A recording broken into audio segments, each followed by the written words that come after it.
আসমান থেকে রহমতের বৃষ্টি বন্ধ করে দেওয়া হয়। রহমতের বৃষ্টি মানে যে বৃষ্টির মাধ্যমে কৃষকরা ফসল ভালো পায়, ওই রহমতের বৃষ্টি বন্ধ হয়ে যায়। বৃষ্টি হবে, তবে রহমতেরটা হবে না।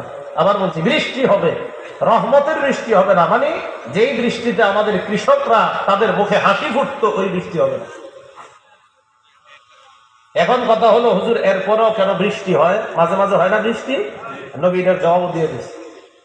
নবীজি বলেন, যাকাত যেই দেশে না দেয়, ওই দেশের মধ্যে রহমতের বৃষ্টি বন্ধ হয়ে যাবে। এরপরেও যদি দেখি আমরা বৃষ্টি হয়, নবীজি বলেন, এই বৃষ্টি তোমাদের কারণে হয় না।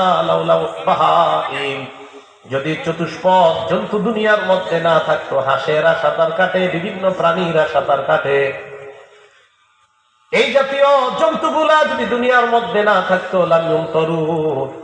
তোমাদের দেশের মধ্যে আল্লাহ বৃষ্টিও দিতেন না। অতএব মনে রাখবা, অপরাধের কারণে তোমাদেরকে আল্লাহ বৃষ্টি দেয় না, বৃষ্টি দেয় ওই প্রাণীগুলা, হাইওয়ান জানোয়ার গুলা, তাদের কারণে তোমরাও বৃষ্টি পাও। আবার বুঝেন, যাকাত না দিলে রহমতের বৃষ্টি বন্ধ। তো হুজুর বৃষ্টি পাই কেন? আল্লাহর কিছু মাখলুক আছে যারা বৃষ্টি পাইলে খুব আনন্দিত হয়, ওদের কারণে আল্লাহ বৃষ্টি দেয়। মানুষের কারণে আল্লাহ বৃষ্টি দেয় না, কারণ যে দেশে যাকাত দিবে না তাদেরকে আল্লাহ বৃষ্টি দেয় না। বরং বৃষ্টি পাইলে কিছু মাখলুক খুশি হয়, আল্লাহ তাদের কারণে বৃষ্টিটা দিয়ে দেয়। আমাদের কারণে বৃষ্টিটা না, বরং ওই হাইওয়ান জানোয়ারের কারণে আমরা বৃষ্টি পাই।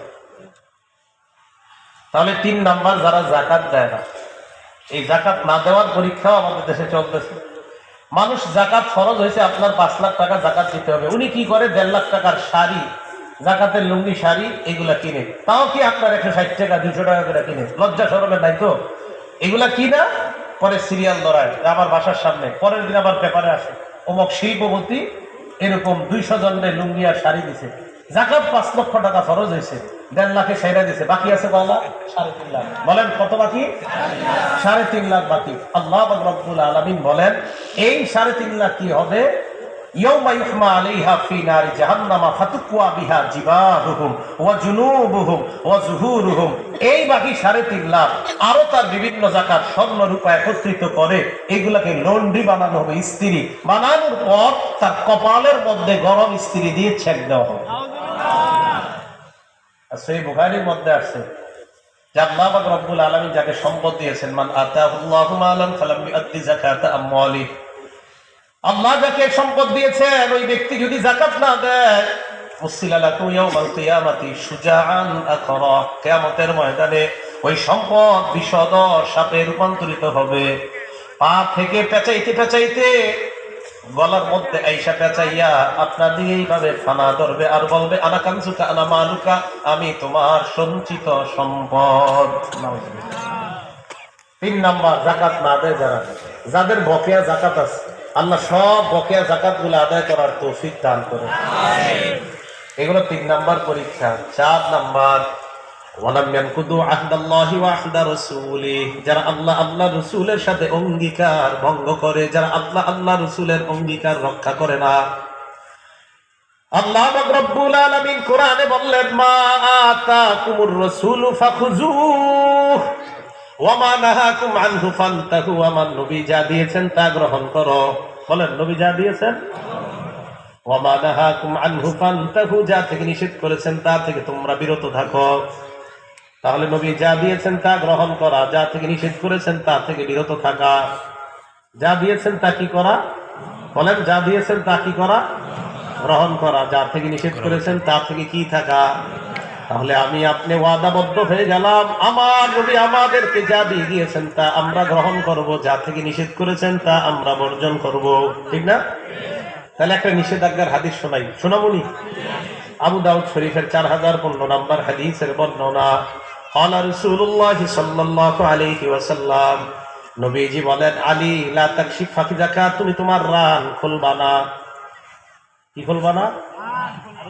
কি খুলবা না? সবাই কি খুলবা না? তাহলে নবী নিষেধ করলেন রান খুলবা না।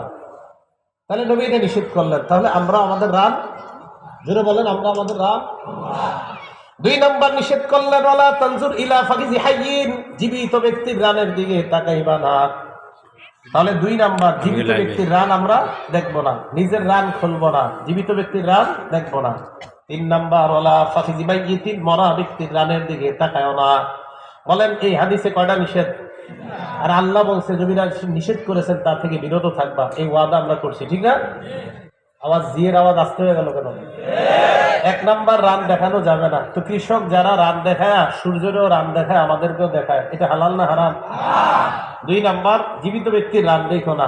নাটক সিনেমায় যদি কোনো জীবিত মানুষের রান দেখা যায়, আর যদি কোনো মরা মানুষেরও রান দেখা যায়, সেই রান দেখা হালাল না হারাম? হারাম। তাহলে নাটক সিনেমায় যাদের রান দেখা যায়, এই রানের দিকে দেখা যাবে? আবার যে আওয়াজ আসতে হয়ে গেল। আচ্ছা, যেই রান দেখায় খেলা প্রদর্শন করা হয়, জোরে বলবেন, এই খেলা দেখা যাবে? তাহলে রান দেখায় হাডুডু খেলা হয়, সেই হাডুডু খেলা দেখা যাবে? আর কোনো খেলা হয়নি? কি খেলা? আচ্ছা, ফুটবলে রান দেখা যায়? তাহলে তো দেখা যাবে না, কারণ রসুলের সাথে ওয়াদাবদ্ধ। রসুল যা নিষেধ করেছেন তা থেকে আমরা বিরত থাকবো। রসুল বলেছে রান দেখবা না। তাহলে জীবিত ব্যক্তি যারা রান দেখি আমাদেরকে খেলা দেখায়, তাদের রান দেখা যাবে না, এই কথায় আমরা নবীর সাথে ওয়াদা বলবো। আল্লাহ বুঝার তৌফিক দান করেন। আল্লাহুম্মা লাকাল হামদু। 4 নাম্বার পরীক্ষা হলো আল্লাহ আল্লাহ রসুলের সাথে যে ওয়াদা আছে, আমাদের এই ওয়াদা যখন আমরা ভঙ্গ করব, এতে আমাদের ক্ষতি কি হবে? ইল্লা সাল্লাল্লাহু আলাইহিম আদুওয়াম মিন গায়রিহিম, আল্লাহ দুশমনদেরকে আমাদের উপর চাপায়া দিবেন। দুশমন আমাদের উপর এমন ভাবে চেপে বসবে, ফাখাযু মা ফি আইদিহিম, আমাদের দামি দামি সম্পদগুলা তারা ছিনায় নিবে। নবীজি বলেন, আল্লাহ আল্লাহ নবীর ওয়াদা যদি তোমরা রক্ষা না করো, দুশমন আল্লাহ তোমাদের উপর চাপায়া দিবে, ওই দুশমন তোমাদের দামি দামি সম্পদগুলা ছিনায় নিবে। দামি দামি সম্পদ, বহিরাগত শত্রু আল্লাহ আমাদের উপর চাপায়া দিবে যদি আল্লাহ আল্লাহ রসুলের ওয়াদা আমরা রক্ষা না করি। আল্লাহ আমাদেরকে বোঝার তৌফিক দান করেন। রসুল সাল্লাল্লাহু আলাইহি ওয়াসাল্লাম